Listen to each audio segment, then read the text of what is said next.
performance depicting all the complexities of the female experience. Girl Woman is a piece unlike any other, and here to tell us more is artistic director Leah Verrier-Dunn. It's so nice to have you here. Thank you. Wow, creative director for this. What's that like? It's a really fantastic job. Oh my gosh. Yeah, I get to, create all kinds of things with a really incredible group of artists. So it's very rewarding. All right, so tell us, what is Girl Woman, and what was the inspiration for this piece? The idea of the piece came from my intrigue with watching the patterning of the way society kind of treats and behaves surrounding women.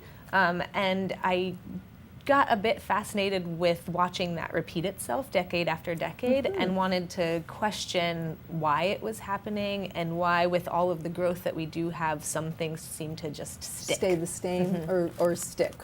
Some stay the same and some stick. I mean, is it both ways? Or? I think so. I think there are a number of things that tend to just stay the same no matter how much progression has happened.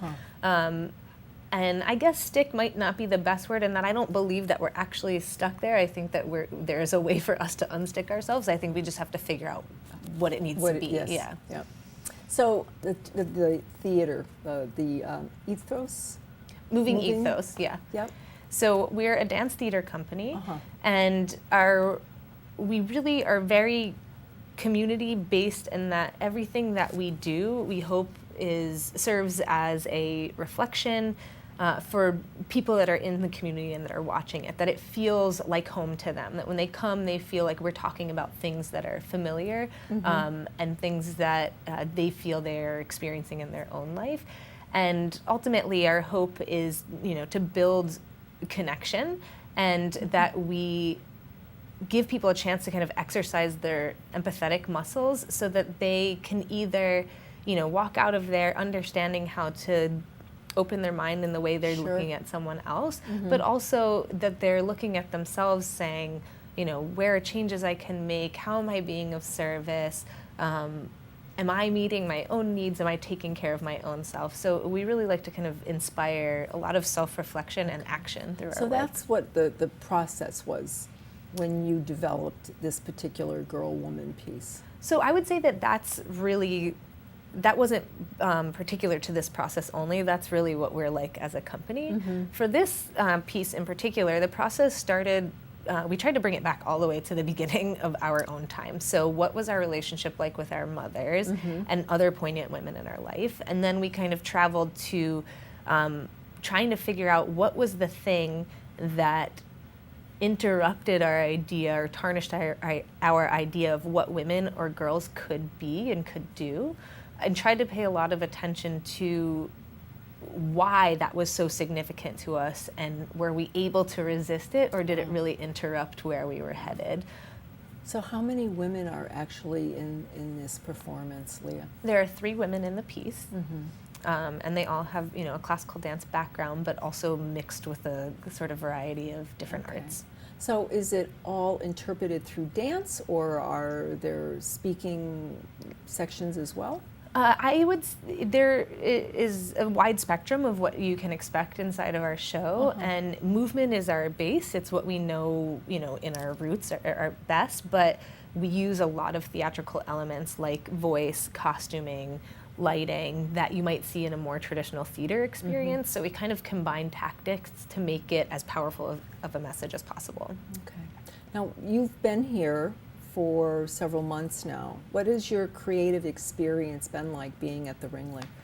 It's hugely different than what we're used to, in that we have the support of this gigantic organization that's so powerful in town. And I think what it's done for us is it's given us support, and in a different kind of way than we could ever do for ourselves, just merely because of the size of the organization, but also in working with multiple different people that are there.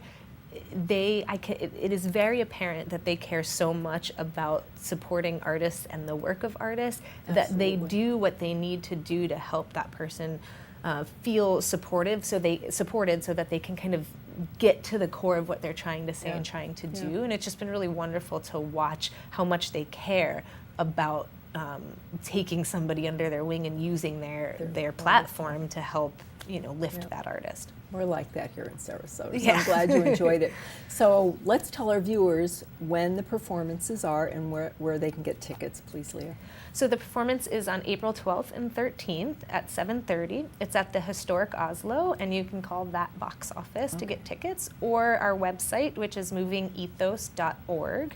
And there's a link to the tickets right on the front page. Awesome. Well, thank you, and look forward to the show. Thank you so much. Coming up this weekend is a Ride to Remember, a charity bike ride to raise awareness, fund research, and support local organizations aimed at finding a cure for Alzheimer's.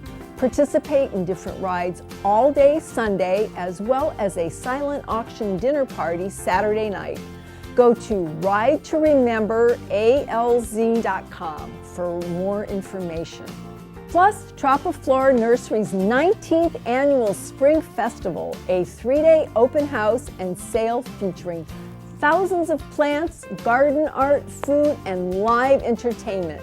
Admission is free and pets are welcome. This event takes place April 5th, 6th, and 7th at 3530 Talavast Road. If you would like to promote your community event on Suncoast FYI, we would love to hear from you, and this is a complimentary service.